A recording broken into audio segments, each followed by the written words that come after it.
مباراة كانت موجودة في الهايك ستيب وما بين الهايك ستيب ومركز شباب زينهم اللي تم الاعتداء فيها على حكم المباراة. حالة مدرب وست لاعبين بالهايك ستيب إلى التحقيق بعد الاعتداء على حكم المباراة. قرر المهندس محمود دهاني حالة عادل حسين المدرب العام لفريق الهايك ستيب مواليد 2006 لاعبين من الفريق للتحقيق في الشؤون القانونيه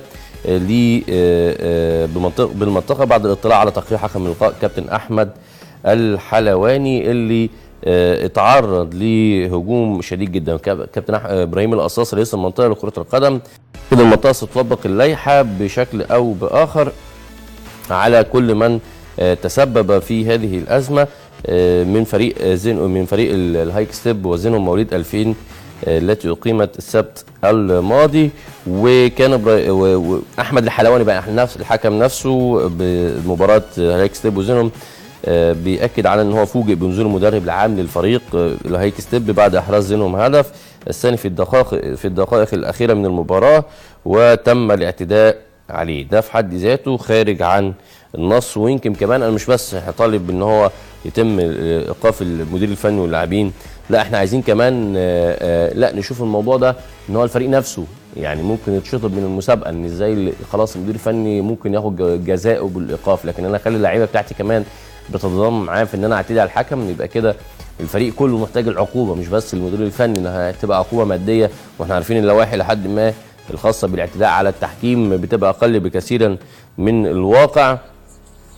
خلينا اكد ان ده في حد ذاته طبعا بما ان احنا بنتكلم في ناشئين وبنتكلم عن ازاي برسخ في ناشئين ان انا اكون عندي اداب واخلاق واحترام الحكم في المباريات، لابد من انها تطبيق عقوبه قاسيه عشان يصبح عبره لمن يسول له نفسه بهذا الفعل مره اخرى في المباريات. احنا لسه ناشئين ولسه تحت السن ولسه ما وصلناش للنجوميه وبنعمل كده مع الحكم وعلى مباراه ما بين يعني مع احترامي لكلا الفريقين، لكن في موقعها في مسابقات بعيد جدا عن مسابقه ان هي بتنافس على بطوله او كاس او دوري، فده في حد ذاته ما فيش اي مبرر خالص، ولا حتى لو كان عنده مبرر المباراه مهمه جدا ان انا اتم الاعتداء على الحكم. ده شيء مرفوض كليا في الرياضه ومن ثم ايضا لعبه كره القدم تحديدا. وهنتابع مع حضراتكم اكيد ايه قرارات منطقه القاهره اللي ممكن تتخذها في هذا الصدد، مش بس ايقاف المدير الفني وايقاف اللاعبين عشان تم الاعتداء على الحكم، لابد من شطب الفريق وشطب نتيجته، وانا بنادي بده وباكد عليه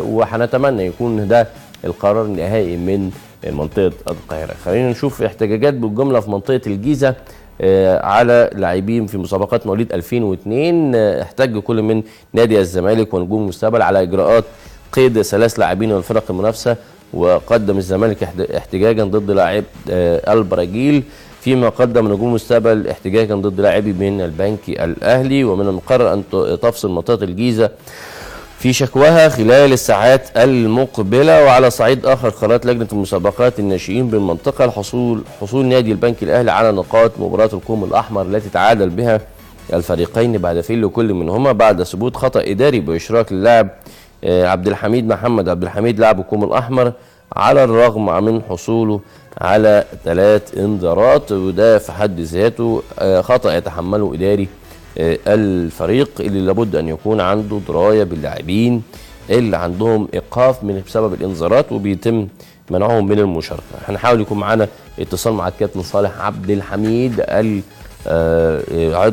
عضو لجنه المسابقات بمنطقه الجيزه للحديث عن أزمة منطقة الجيزة وما قيم أيضا هناك بعض الشكاوى بتأخير الحكام للمباريات، كثير من الشكاوى في منطقة الجيزة هنحاول نتواصل ليها مع الكابتن صالح عبد الحميد. أرجع تاني لباقي الأخبار، ولو جه التواصل أو الاتصال مرة تانية هنرجع لخبرنا عن الزمالك 2001 اللي بيهزم سموحة 3-2 في دوري الجمهورية. فاز فريق الزمالك لكرة القدم تحت 16 سنة مواليد 2001 على نظير سموحة 3-2 في المباراة التي جمعتهما بملعب الفريق السكندري ضمن مواجهات الجولة ال17 وببطولة دوري الجمهورية للناشئين. مع حضراتكم اهو صورة من الأهداف، وبشكر زميلنا وائل اللي بيمدنا بالتصوير الخاص بهذه المباراة وكل المباريات اللي في محافظة الاسكندرية وتعاونه مع رياضة اونلاين بيت الناشئين والبراعم. احرز اهداف الزمالك كل من عصام اشرف هدفين ومحمد بسيوني هدف، ويقود الفريق هشام ابراهيم مشرف الفريق، وامير عبد العزيز مدير فني، ومنتصر الجدي وسامي عبد الحليم مدربا، واحمد عبد المقصود مدرب حراس المرمى، ومحمد حسيني طبيبا، وعبد الله حسين اداريا. يعني ده يمكن تشكيل نادي الزمالك، ومع حضراتكم لقطات من المباراه اللي فاز فيها الزمالك ب3 اهداف لهدفين تحت 16 سنه.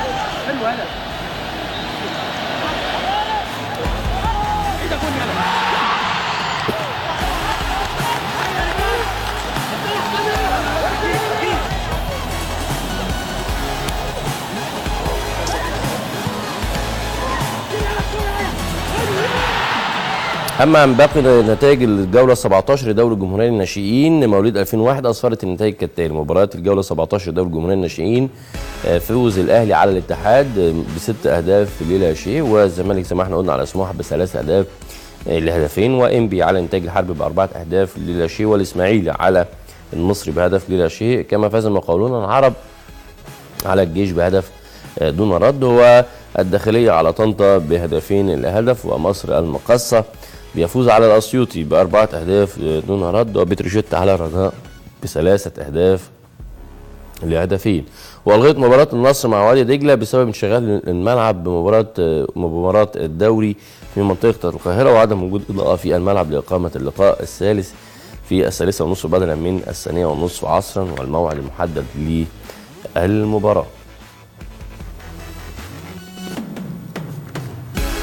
نروح لحصاد هذه المسابقه تحديدا 2001 اللي بتشهد دوري الجمهوريه مواليد 2001 تحت 16 سنه، وحصاد البطوله بعد انتهاء مباراه الجوله ال17 والدور الاول للبطوله مؤخرا. الاهلي بيحتل الصداره منفردا برصيد 54 نقطه بعد الفوز في 14 مباراه والتعادل في 3 مباريات فقط ودون خساره اي من اللقاءات.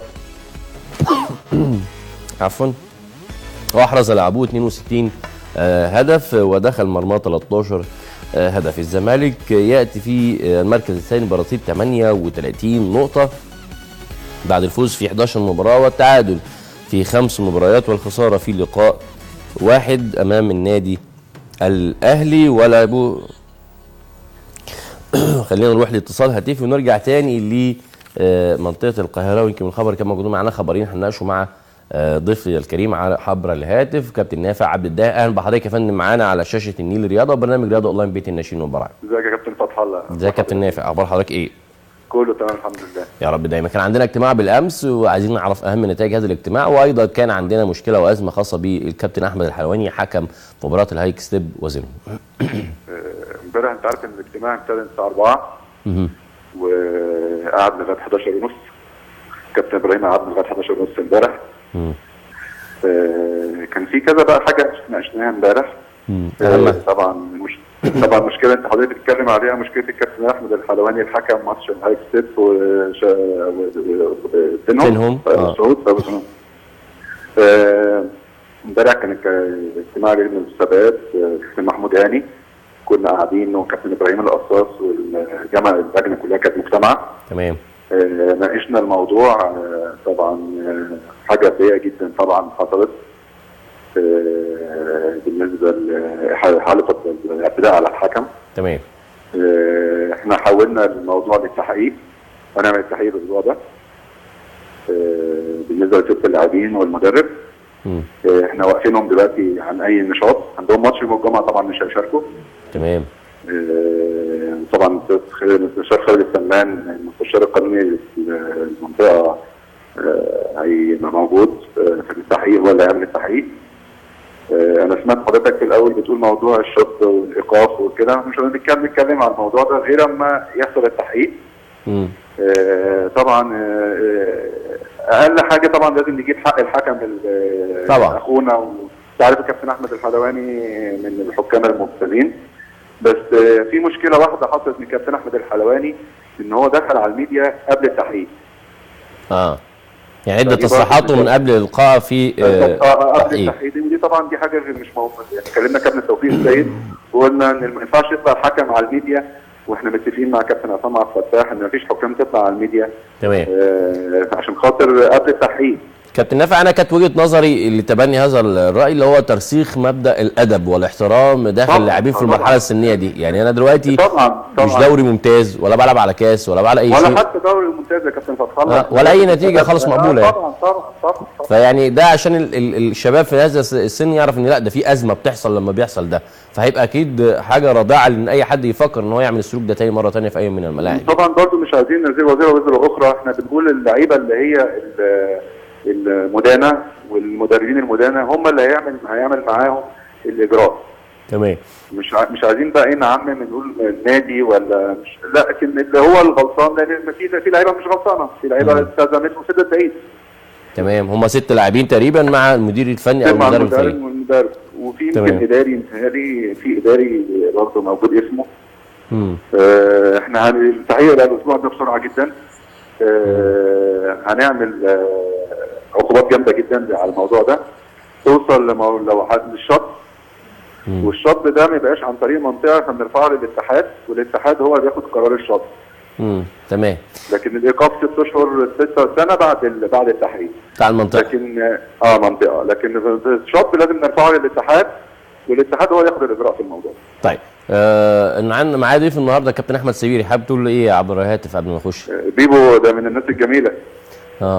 يعني انت عارف هو مدرب منتخب 2005 وما تعبناش في اختياره ان هو يبقى مدرب منتخب القاهره. كان عليه اجماع عليه صحيح. لا ده مدرب جميل، وانت عارف برضه السلوك، احنا بنتكلم في حته السلوك كمان يا كابتن طبعا السلوك اهم من في السن ده، اهم من التدريب. صحيح. فانت بتوصل الاولاد في السن ده كوره وادب. صحيح. ده انت بترسخه من البدايه. ده انت عارف كنا موجود. خلينا اكد بس في تواجدنا معاكم تغطيه خاصه للاحداث بتاع تصفيه المنتخبات، وشفنا ازمه كبيره جدا في الاختيار. انت عندك فعلا قماشه جميله جدا، لعيبه كلهم يصعب الاختيار فيما بينهم. انت كنت قاعد معانا كابتن فتح الله، وكل واحد في اللجنه معاه ورقه باسامي اللعيبه في كل منتخب، وبيعلم على اللعيب اللي كويس اللي عاجبه مع المدرب مع مساعد المدرب، بيجمعوا الورق ده كله عندنا. بنعمل هيكل اولاني، وان شاء الله الاسبوع الجاي هعمل اجتماع مع المدربين كلهم. تمام. مدربين 2008 كابتن نور وكابتن مجدي درويش 2006. تمام. وكابتن زيزو 2005 واحمد سمير 2005 زيزو 2007 واحمد سمير 2005. تمام. ان شاء الله نعمل اجتماع الاسبوع الجاي. ابو هند بقى مش هنعلن اي اسامي غير بعد انتهاء الامتحانات، حفاظا برضو على حته الحاله النفسيه للاولاد. طبعا ده اهم حاجه عندنا، واللي مش موجود السنه دي يبقى موجود السنه الجايه، لسه بدري قوي على الموضوع ده. هو المنتخب المهم عندنا 2004، وفي حاجه كده خاصه لقناه النيل. طبعا انت عارف انا دايما لازم نقول لكم انتوا عشان انتوا اكتر ناس بتهتموا بينا. ده يشرفنا. في منتخب القاهره 2001 جاري تكوينه. تمام. كابتن محمود سعد امبارح كلم كابتن ابراهيم الاسوان وبلغنا ان عايزين نعمل منتخب القاهره 2001. تعرف 2001 جمهوريه. تمام. مش شغاله القاهره. صحيح. فاحنا هنبتدي نبعت للانديه اللي هي في القاهره ونشوف ونتفرج، ونبتدي ننزل بقى ل 2001 ونركز معاهم شويه. سباقين دايما منطقه القاهره بما هو كل جديد. كابتن نافع، نتمنى لكم التوفيق في المرحله القادمه، وشكرا على دخولك معانا. كابتن فتحي، شكرا جزيلا كابتن نافع عبد الدامع عضو مجلس اداره منطقه القاهره. خلينا نطلع الفاصل بقى ونستقبل بيبو اللي انا اتاخرت عليه شويتين، ولكن هنستمتع سوا في فقرتنا الحواريه. انتظرونا بعد هذا الفاصل.